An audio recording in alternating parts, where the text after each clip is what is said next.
Hi everyone, my name's Leslie Carhart. I have been doing this for a while. I tell people I drink and I know things. Let's see, what do I do professionally? I work for a company called Dragos, where I am a technical director of incident response, and I do incident response for critical infrastructure. So power, water, trains, automobiles, traffic light systems, everything weird behind the scenes that's running on computers and gets attacked. So that's what I do on a professional basis. I speak and teach about this stuff a lot. I'm Bryson Bort. I'm the founder and CEO of Scythe. I'm also the co-founder of the ICS Village, so if you get a chance to swing over to the sandbox over there in Moscone South, that is not the innovation sandbox. It's the sandbox, and we have some hands-on industrial control systems for you to play around and learn about if you're interested in learning more about operational technology. And we are going to talk about training for incident response, the bad, the good, and the ugly. That was backwards. I'm pretty sure that was backwards. Mandatory disclaimer, drink no things. So I was an Army officer. We have an aphorism that no plan survives first contact. Right? Everyone's got a plan. I really like the way Mike Tyson phrased it. He said, everyone's got a plan until they get punched in the face. So isn't it better to spar, to really get to know yourself before you have to get in the ring with the threat? I'm an incident responder. Bryson's bread and butter and what they do as an organization is training people to do cybersecurity really, really well. So we're kind of acting as Bonnie and Clyde here today in our Western themed talk. We are going to be telling you how to train for your worst day ever. It's really important to prepare in advance. We both work in the industrial space. So we focus on these, again, non-standard OT type systems where there's a lot less cybersecurity maturity. And they do get attacked. I respond to incidents every week in organizations that thought it would never be them. And they haven't prepared at all. So we have a little time today to tell you about why you need to have a good plan for incident response and ways that you can do that effectively. And if you're not going to take our word for it, take the marketing's word for it. Allow the joke to spill over. Official RSA booth wear right there for you. So, oh, did you want to? No, that's fine. That's fine. I can't stress enough. You should be doing training exercises. You should be drilling your incident response practices for both IT and OT. It's really, really important. We'll try to explain to you today why it's really, really important. But those of you who are doing some training exercises, you might not be going far enough. And we want to give you some ideas of how to take it to the next level because people are getting attacked. Nobody's immune. It will be your worst day ever eventually, and I go into a lot of environments where people just are not ready to go. Yeah, so tabletop exercises. Let's start with who's done a tabletop exercise for incident response? Raise your hands. A lot of you, that's good. That's a good start. Tabletops are a really important part of your cybersecurity maturity life cycle. They're an important part of developing your capability and ensuring that it's there and you're ready to go if you do have a cybersecurity incident. And tabletops are good for a lot of reasons. They're very safe. When I'm talking about a tabletop exercise, I'm talking about you sitting at a table like this, no computers in front of you, and talking through a scenario. So let's say we had ransomware on our network. What do we do? Who gets contacted? How does our flow go? Let's follow our plan and see if we talk through it, everything makes sense and it's going to work effectively. There's no risk of damaging systems there. You're not taking down production in your OT environment. And it's pretty low stress, low fault. It's a great place to start. And if you aren't doing that now, and I didn't see everybody raise their hands, if your organization isn't doing basic tabletops yet, it's something you should really consider doing on a routine basis. Who doesn't love story time? Now add story time with pizza, right? We talk about the relatively low cost of it. For that can be the minimum of a tabletop. You don't need to spend 7 digits with one of the big 5 to have somebody walk you through a story. Come up with your own scenario. There are plenty of them available in the news. And it is effectively can be nothing more than just a few folks that are in the same space, as much cross-function as you can get it. It doesn't have to be a C-suite thing. By going through story time, we learn. And the biggest learning point is that moment when you see somebody with a blank face. Oh, I'm in charge of that? Why is everybody looking at me? For the price of story time and pizza, you learn that before the real punch is thrown. And if you're a little nervous about doing it, who's had a copy of Backdoors and Breaches, the Black Hills game, the card game? Almost nobody. Black Hills offers a very cheap, and it's almost free at most conferences they're at, a deck of cards that will give you scenarios for your tabletop exercises. And you can play through their game, and again, you're sitting around a table, it's totally safe, it's a fun game, it should not be hostile. And again, you can think through those very common scenarios and how you'd respond to them. Let's try out the plan, let's try out what we've developed, and see if things really flow right. I believe it is also available on Amazon for only $10. Yes, So, and it's on Steam as well if you want to play it digitally. It's on Tabletop Simulator. So you have a lot of options there. There's a lot of tools for running good tabletops. Again, you can bring in an outside firm to help you run a tabletop. I run them all the time as a consultant, but you can also just start with the basics. Get a deck of cards, play out some basic scenarios. And again, you're going to start identifying gaps. You're going to see where things kind of fall flat. And that's not necessarily, oh, you're looking at this person and they don't know that they have to do that component of incident response. It's also, is there somebody who we rely on too heavily? Is it the one person who knows cybersecurity in our organization? And what happens if we say they're on a plane during the play of this tabletop exercise? That's an inject I like to put in tabletops a lot. Hey, I see that Bob or Sue is answering all of the questions during this tabletop. Let's say Bob or Sue just won the lottery, won the Powerball, and has peace out. I never say hit by the bus. I tell them they won $1 billion. And yeah, they are not going to stay to solve cybersecurity when they've won $1 billion. So yeah, pull them out of play. See if you still succeed. See if the plan falls flat. And ask questions like, what if we were doing this for a week? What if we have to do incident response operations for a month? How do we hand things off? Do we have enough staffing for that? So you can ask real life questions about your plan and how it's going to perform. And again, it should be a no-fault environment.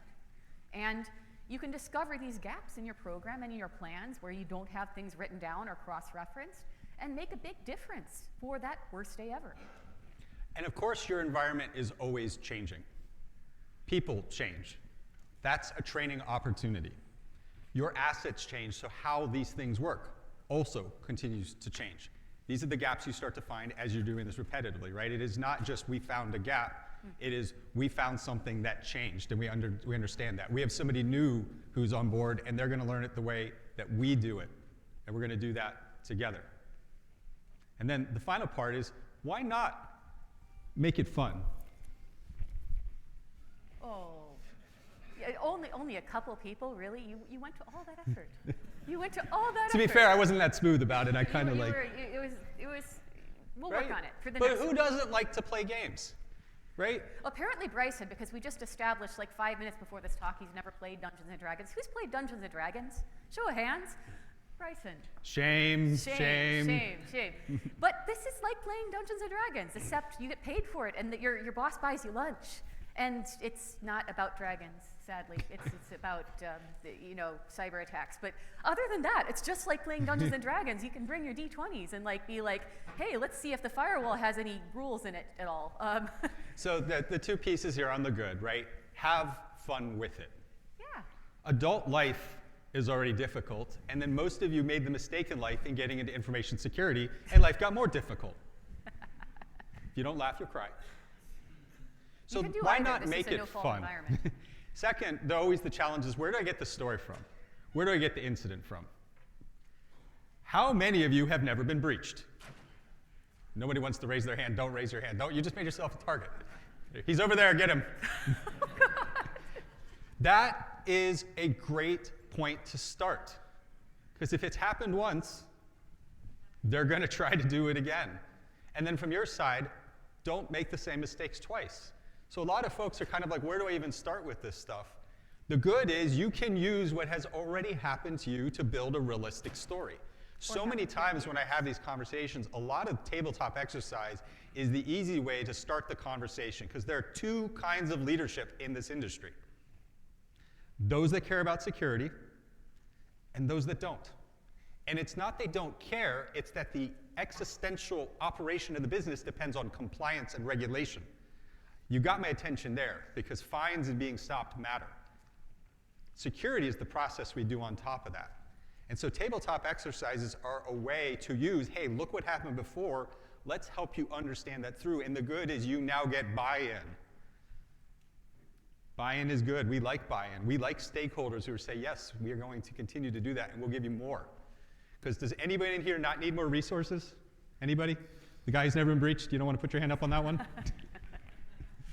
Yeah, and it's something to add to that really quickly, you know, like building relationships is another great benefit of doing tabletops. Like it's a great way to, your CEO will love coming in there and being like, you know, stressing out the players, you know, give them a little job, let them come in and play an actor a little bit. They can come in and like, oh, what's the update on the incident? And they get really excited about getting to play a part in it.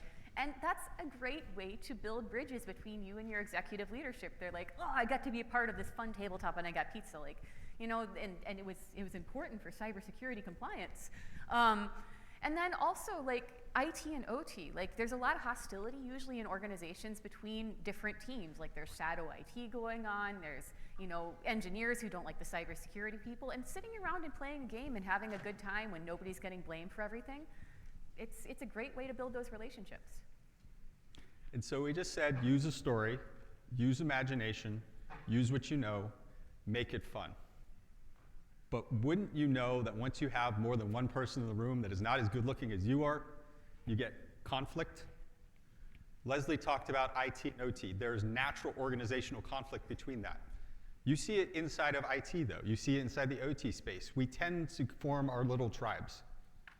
We work with who we like. And I know this is going to blow everyone's mind, but people in corporate America, some of them have egos. And those egos come to play. And they miss the fact that this is a collaborative thing. We go together. It isn't just about bringing the people to the table. It's about making them feel safe and able to participate, not having one person dominate the conversation, not having the ego run the exercise. And players sometimes really want to win. That can be a cultural thing. Some places in the world that tends to be more prevalent in business. People don't want to be seen making mistakes, and they really want to win the scenario. And we are playing out a scenario where you're getting breached in a tabletop. We're playing out you getting ransomed. There's no real winning. You do your best to do good incident response, just like real life during an incident. So if you have players who are desperate to win, sometimes they'll try to game the scenario, try to cheat, and that ruins the effectiveness of the training environment. So there are things to look out for, and there are potential failure points in doing a tabletop exercise where you are not in front of computers, where you are just playing out a scenario. And sometimes it can just be the human beings involved not being tried by real digital systems, by having to perform real tasks and talking through them. There can be a temptation to say, oh yeah, we could do that. Yeah, we have a plan somewhere for that. And there's really no way to check that when you're just talking through it. And also there are our tools. Who has 100% always functional cybersecurity tools in their environment? Thanks. Wait, there's a hand there. I Hold saw on. a Whoa, hand. You need to justify that. You weren't in the military. You people volunteer for things. I don't like this. Like, Bryce and I learned the hard way never to volunteer for anything. My tools always work except in a demo situation.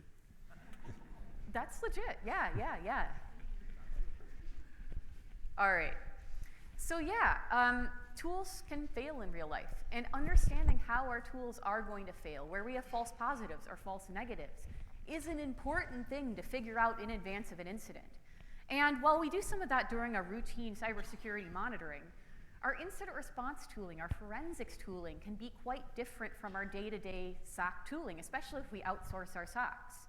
So we need to test the actual tools and see if they perform in reality the way we think they will on paper. And tabletops just don't go quite far enough for that. I get asked all the time, what do you think of this vendor? What do you think of that vendor? I believe there's two things to take away. One, trust. You're buying something from somebody who tells you it does a certain thing. Surprisingly, that never 100% turns into reality. That's not necessarily a knock that a salesperson is trying to deceive you, although we do see some snake oil sometimes. Don't worry, AI isn't everything. Never at RSA, though. But never here. At RSAC, yeah. You got to make fun of artificial intelligence, right, folks? Come on. Do you know how many people are just slapping ChatGPT onto something and be like, AI? Okay, right? So trust. Because also when it doesn't quite go what I think is going to, can I pick up the phone and call you? Will you be there? The second, and this is where I would imagine many of you have migraine prescriptions from the doctor, is your executive team said, install this. I read about it. It looks cool. It was a good dinner that I got to go to. Gartner quadrant thingies. Gartner quadrant thingies. And it's the investment in making the tool yours. A tabletop can't do that. A tool is not a process by itself. It's the investment you take in making the tool yours. And the reality with this fancy little pie chart that you can barely read in the corner, 25% of tools are never installed. They defend the shelf. 25% are installed with default credentials, and 25% are improperly installed. Already, 3/4 of the general tool budget is being underutilized. And again, going back to anybody not need more resources, I think we're all aware of the situation that our companies are in, that we no longer live in the world of next year's cybersecurity budget is automatically going to be 10%. Good to go. We now have to justify. We have to show with evidence the proof of the portfolio's performance. Yeah, and really, really big red flags in our tabletops. When we have a toxic work environment, it can bleed into our tabletop exercises. I have been at clients who refuse to play a tabletop because their management thinks they're playing games and that's not business-like enough. Sometimes that's a regional thing. Sometimes that is a company culture thing. Tabletops are really important, y'all. They're very useful tools. Yes, they're fun.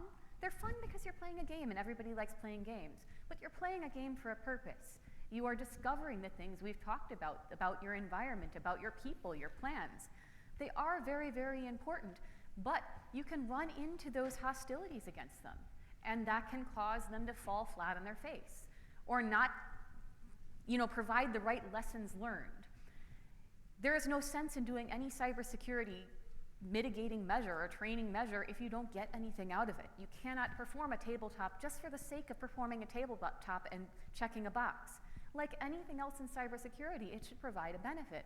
We've talked about a lot of the potential benefits, but that does rely on human beings being willing to really play the game authentically and then take good lessons from it. And some people are not willing to take lessons learned, accept their own failures, accept their own gaps in their plans, and then there's no point in performing the tabletop exercise.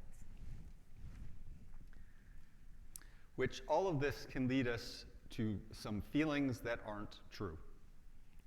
Don't worry, the backups would have worked. I now have a false sense of confidence. I believe the technical will do what I say it's going to do. Again, you now get the setup, right? This is why we're beginning this whole piece on the value of tabletops, the good and the bad and the ugly of the tabletop, because it is a fantastic teaching tool, is a fantastic analysis tool, but there's the limitations that set up where we need to go further into the environment. And without actually testing our tools, which is something we're going to be talking about as we talk about how to take these further, take training exercises further. It's very easy to say during our tabletop exercise, yes, our forensic tool would collect data. Yes, we can recover our backups. Yes, we can pull our log data into our SIM from this environment. And in reality, there's a lot of factors that can cause that to fail. So that means that we have to go a little bit further. Now we go further. So this is a maturity matrix for how to understand risk assessments, as I put on my black hat unicorn. The left side, vulnerability scanning, vulnerability management, and then penetration testing, is the traditional system view. We are looking at the vulnerabilities on a system. And the definition here of penetration testing is not the annual compliance exercise. We did the pen test, which can have a wide variety of definition and scope. I'm talking here of a penetration test, literally testing the protection on a system. So the left side is what we are traditionally used to and have grown up over the last 30 to 40 years of cybersecurity with a system view. To the right side, we now get to the system of systems view. It turns out things being connected to each other is a part of the risk profile of them. And so our recommendation here is the starting point for a system of systems test should be what's called a purple team. You already heard this joke. Purple teaming, since you've all graduated kindergarten, is red plus blue together. A broader definition is a collaborative, milestone-driven exercise. And the reason we have purple teaming before red teaming is first, one, you don't need a red team. How many in here do not have a red team? It's pretty normal. That's quite a few hands. And typically you hear something like this and you're immediately daunted. It's like, we don't have those expensive nerds in-house. You don't need them. You need a red capability. You need something that is convenient or realistic enough to drive that signal into the environment, where instead of trying to understand how do I move hay, you just get better at understanding what the needles look like in your environment. Turns out to be a lot easier approach. And the reason we do purple teaming is, I'm sure a number of you have had this experience in a pen test or a red team, where you meet, you agree scope, they might chuckle at you at scope because you're like, you can't do the entire company, and they're like, the attackers don't get to do that. Well, guess what? This is a business exercise. Not everything can always be in scope. Rules of engagement, they disappear for 1 to 4 weeks. They show up, and they're like, we owned you. They throw a report at you, and you're like, thanks for the extra work, and they're already out the door. Wait a second. You just gave me a bunch of work I got to fix. Well, purple team solves that naturally as a part of the process. The scope, the execution, and the fix are all collaboratively, iteratively worked through together. The outcome isn't just problems were identified. The outcome is we fixed something. And so the reason I recommend purple teaming here as a starting to maturity for risk assessments is, why start at the deep end of the pool? Use these exercises in an iterative way to build up your confidence that you know what your visibility, what your detection and time for detection is, before you get to the point where we need the imagination of a human operator really testing the bounds of what we're doing. Systems of systems. Incident response is messy. You get into this field because you like chaos. Everything that we do in responding to an incident, in recovery, it has tons of moving parts, from recovery, from restoring backups, to the forensics we're doing, especially in an OT environment. We are dealing with an entire process that's functioning as we're trying to do the entire process of incident response and deal with an entire adversary's process, and everything is interlinked to one another. Taking down and containing an environment could influence my ability to do forensics or get logs. It could influence my ability to get backups. So really, thinking about how all these technical pieces work together is challenging to do in a simple tabletop where we're sitting around a desk. We have to start adding in that purple teaming element to really see how every part of incident response influences every other component. So there are 3 variables to the test. All of them change how hard the test is. It turns out the process itself is a maturity model. You are bringing different folks from different places together. You are conducting something that is technical. I mean, he made the joke about tools not working in a demo. That's real life. That takes a lot more practice, because you don't have the time, when you've invested bringing 5 people from different business areas together into a room, to sit there and troubleshoot the demo. That's what makes tech hard. It's very binary. This is why everybody who majored in English was like, well, I got a B because I did 30 minutes of work. In tech, right, engineering degree, it works, it doesn't work. There is no in between. So you can make this harder or easier based on these variables. Scope. You can start with a VM in a lab and learn something. You will learn how your basic gold image works. Now take that same one computer, put it into a production environment, and now you learn, one, because everyone's gonna be surprised on this, turns out whatever that golden image is, isn't quite uniform throughout your environment. Isn't that funny? We don't have uniform controls just because the CISO said so and there's a policy. But we also now start to look at, what does it look like in the real world? What happens with our MSSP and SOC with getting something on the host?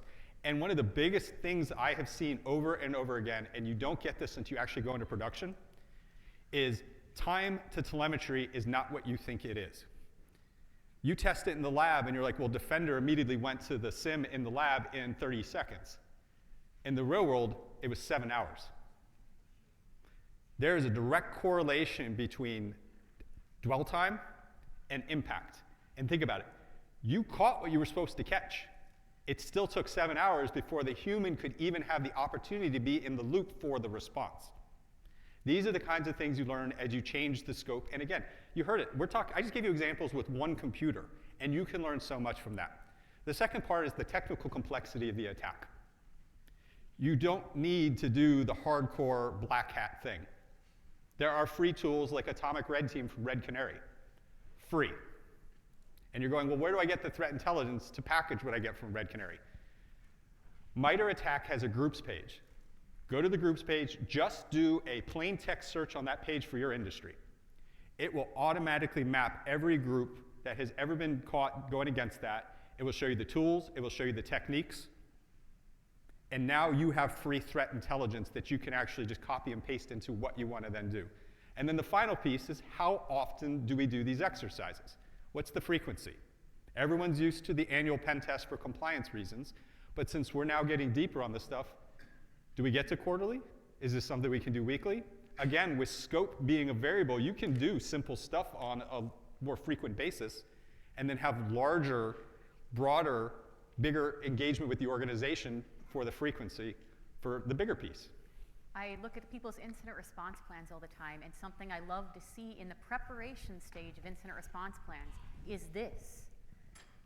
Guidelines for when you run tabletops, guidelines for when you do purple team exercises. When do you drill and test this incident response plan? That is a component of your incident response plan, just like its updates, who manages it, who makes changes to the plan. That should also be something cross-referenced or mentioned in the preparation for incident response in your plan. Okay, we're coming to the conclusion of the setup of how to build the threat signal, because that's where we're going to then go into the phases where an incident is basically an attack in reverse. If you think about it, right? You discover it after it has gotten this far, and you triage and investigate backwards. Meanwhile, we do the test going forward. So the final piece here is, you've all heard of the Lockheed Martin kill chain. You've heard of MITRE ATT&CK.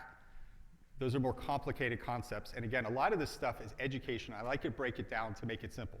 When we decide scope, you don't have the resources to, from the ground, recreate a Chinese military campaign that takes 5 years. You probably don't have the patience either. But here's the thing, you don't have to. So I came up with this, I call it the BAM model. And this is a play on the fact that as an Army officer, the blank look is not fake. Everything needs to be simple, and I can't count higher than 3, so there's only 3 phases. Step 1, reconnaissance. Case the joint, build my target package. I now know the ideas of what I want to do. The second part is where this industry really gets hung up, because who wouldn't want to keep the thief out? Does anybody think your organization can keep a determined adversary out? No. Because it's not just a technical problem. The latest Verizon report that just came out, 74% of attacks have a human component. I covered earlier about the percentages of what security tooling looks like. 50% of it is vulnerable by its very existence because it is the default credentials or it's improperly configured. There is nothing funnier as a pen tester than when I break into an organization through the security tooling. Yes, thank you for the AV product being on there. That's how I got on. It happens.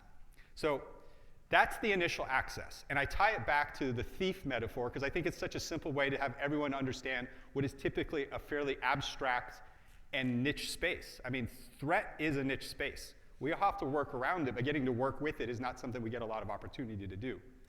And so in that metaphor, the thief picks the lock and the door opens. That's all that's happened. In the real world, I've got shell. I'm on your box. I haven't done anything yet, which is I have the organizational impact being at the greatest there in the post-access space. Just because I got access to your house or your company, all right, now what? Now I have to do things.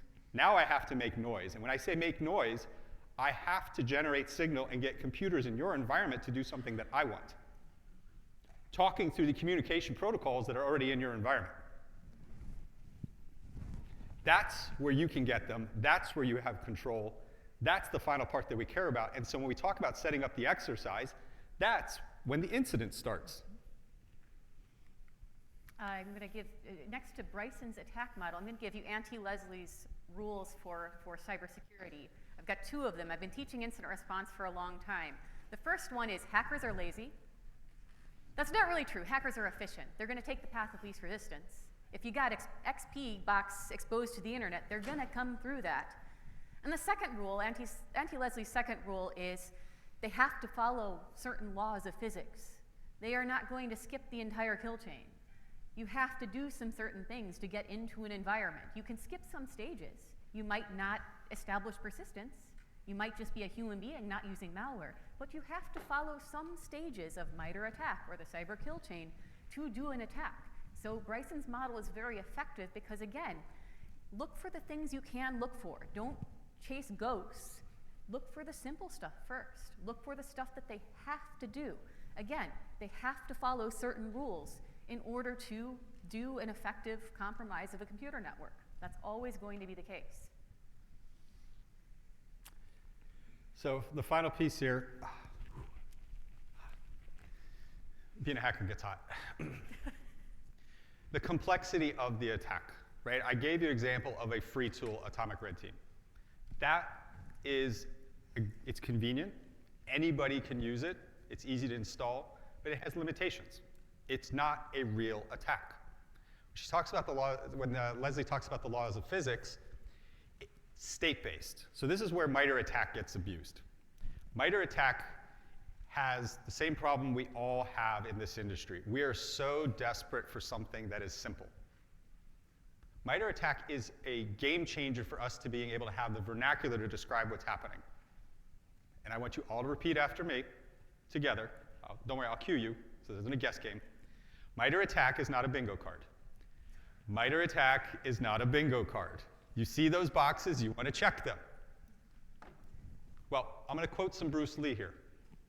So if we think of MITRE ATT&CK like a periodic table of elements, the same way that that can describe the real world, that's what MITRE ATT&CK does for attacks. But it's state-based. There's a law of physics. It's a chemical equation. And so if you test building up on hydrogen and oxygen, then when the attacker shows up as water, don't be surprised it goes right through your controls. Atomic Red Team gives you the basics of advancing the process, but you're doing atomic testing. Proper high-level complexity, you're eventually wanting to go to, hey, they didn't steal credentials to high-five each other around Moscow. They stole credentials because now I want to do something with it. My ability to go laterally, my ability to access that server and exfil information is going to look different to your visibility based on the state that I'm in. Right, so let's talk about the stages of incident response. And I like to use the Pickerel, the SANS Pickerel model, because it breaks things out into nice, tidy stages. So let's talk about preparation. I mentioned previously this type of drilling, of purple teaming, and tabletops should be something that you include in your preparation for incident response, and it should be a documented part of your process. And that means that you have to have some things in place to do a good tabletop exercise. You're going to need to understand some things about your environment. So you have to have that basic level of maturity where you understand your asset inventory to some degree. You have to understand what systems there are. You have to have a plan in place before you can actually go out and test it. But that's fundamental stuff. We should be doing these types of training exercises pretty early on from a maturity perspective. Scope, expected results for the purple team. And in terms of preparation, I recommend that you develop an IR plan first before you try to drill your incident response capabilities. Make sure that if you do have an operational technology environment as well as an enterprise environment, you have a plan for both.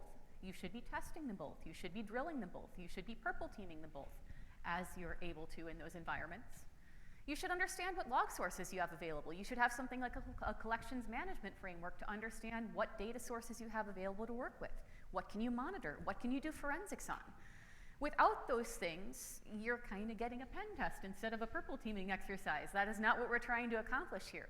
We are trying to learn. We're trying to improve our plan. So we have to start with some foundations of understanding what we have to work with, how we're going to do forensics, and it's okay if it's not complete. It's okay if there are problems. That's the point of doing this exercise. That's the point of purple teaming, to learn where we can grow and develop our plan better. Part of that foundational process that is most likely, because again, for compliance reasons, already in your environment is vulnerability management. How's that working for you? Anyone like their vulnerability management? No? It's important. It's important. It's mandatory for the most part, so whether it is important or not, thou shalt. But what do we get for it? That's the missing piece. So part of it is those vulnerabilities can tie back into stories we tell with our tabletops. But keep in mind, a vulnerability is just access. Vulnerability isn't something by itself. Vulnerability is just a technical opportunity for an attacker to get unauthorized access to a system. That's what a vulnerability is. That's all a vulnerability is. Again, what I do next can matter. And what's missing in vulnerability management by itself is that context. CVSS is not context. CVSS is an academic answer of how bad a vulnerability is, but where that vulnerability is, which is your organization, dictates what that vulnerability means. And by the way, the vulnerability by itself and that system isn't the only question. We already covered that these are system of systems. We tend to think of vulnerability management, again, as a system view. And you can have access to a system that by itself doesn't matter, that has access to something that does matter, and that connection and that understanding is now the scenario that is of risk. So the vulnerability by itself, again, that system, so what, right? That schedules sanitation engineering. But it turns out it ties into a server that has all of our customer financial info. Now I care, even if that server doesn't directly have that vulnerability. So we are pretty good at testing identification in our environments. That's the easiest thing. When we think about purple teaming, we're like, oh, we're going to exploit something and see if anything picks it up. Yes, that's important. That's our ability to actually use our logs to detect evil is a fundamental foundational part of these purple team exercises. And there's something that aren't as easy to test using, again, tabletops where we're just talking through it. Of course we think we can detect everything. Of course we think we're going to detect Cobalt Strike. Of course we think we're going to detect Mimikatz in a box. Yeah, our magical XDR with AI in it is going to detect that for us, right? There's only one way to know. There's only one way to know if our detections for threat behaviors work, if our IOC detections work, if we can scope an incident down. So really, this is where we really have to go beyond the basic tabletop exercise environment to see if our tools can do what we think they'll do. As an attacker in this space, I can win on a host all day long. The defensive tool set on a host is, again, primarily known and does not work well for handling in-memory only operations. It's one of the weaknesses we have is that part of the host is just not very good. It's hard. It's a hard problem. But we go back to the laws of physics. There is another inviolable law of physics for me as an attacker. When I talk on the wire, I have to go to ones and zeros like everything else. I can't beat the laws of physics. What I can do is blend. So what's the best way for me to blend? What is the most common protocol used in malware? It hasn't changed in a while. No guess? There are no wrong answers except for the wrong answers. HTTPS, secure web traffic, 70% of all malware. Why? One, everybody's surfing the web, for work. Two, I automatically get encryption built into it. I don't have to bring my own encryption. You've given it to me. I have to go to the wire like everyone else, so you just have to find me on the place that I can't hide. All I can do is blend. And then there's the forensic side of things, my end of the house. Forensics is hard, y'all, especially when you're dealing with like legacy and non-standard systems like I have to do. That means you have to know how your collection tools are going to work and potentially how they're going to impact your environment. Again, this is stuff that you write down in your incident response plan, I hope. It should be written in your incident response plan or cross-referenced. You should have playbooks for this. I hope, y'all.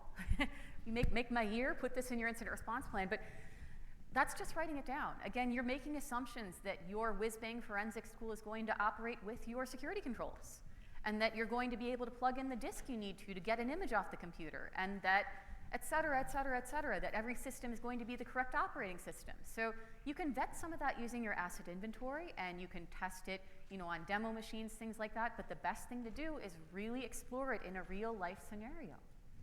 And back on the test, you can test this too. We all too often get caught up into, again, the visibility and time to detection part of the testing, right? Would I have seen that? Well, those actions that you're taking through, the procedures you're doing to execute the purple team on the box, leave artifacts. Those artifacts allow you to test the forensic tooling and the process. So it no longer just has to be, what am I doing right here? You now have effectively homework to be able to test this without the time constraint of having to do that during the exercise itself. Containment is hard too. If I'd say there's one stage of pcurl that I see people fail the most on in tabletops and then in purple teaming exercises, it is containment. This is something you need to be testing. This is something you both need to explore, first of all, in a tabletop, so talk through it. Make sure you've got a plan for it, for your IT and your OT environments. How are you going to contain your factory, your power plant, things like that? Who does that? Who makes the decisions about it? That's all stuff you need to test in a tabletop. But then you need to actually go see if it works. Maybe during a maintenance window if we're talking about OT, or during a weekend for your enterprise environment. But you need to go see if you can actually really effectively cut off an adversary's access. That can be hard to do. There's usually a multitude of access mechanisms into any environment, and you might not know about them all. So the only way to be sure is actually try it out and look. And from the attacker perspective, we know you want to contain us. We know you have an email filter that has sandbox and is doing detonation. We know you want to reverse engineer our stuff and it's some kind of containment. We know that you have VLANs, you have microsegmentation, you have segmentation. You've got zero trust everywhere. We know that. And so what you want to do here is test what's the limit of how that works. Again, going back to the complexity of what you can do. And then the second part is assume a control fails. If we can take at face value that a determined adversary can gain initial access, we should be able to take at face value they will be able to continue to push those kinds of things to break containment. And so during the exercise, whether that is the tabletop or the technical exercise here, assume it. Validate that the allow list does what the allow list is supposed to do. Then allow list your exercise and see what happens next. A threat isn't monolithic, neither is your defense. And eradication can be challenging too, especially in these non-standard and OT and ICS environments. You're talking about things like mass account resets, password resets across your domain, resetting service accounts that are doing critical things. All that stuff is challenging. Again, you need to see if this stuff is actually going to work in practice the way you have it written down. What is the worst moment that can happen in an incident? Throw it out there, especially if you've been ransomed. You know. What was that? Somebody said it. Somebody said it. When the backup fails. Every time. When the backup fails. That's when I see people in tears. Because you now have to start from scratch. Now, it can fail because, again, we, the attacker, can target it. But more likely what I see failing is because you didn't test it. And when we say test it, that isn't like, hey, we occasionally did the hot backup.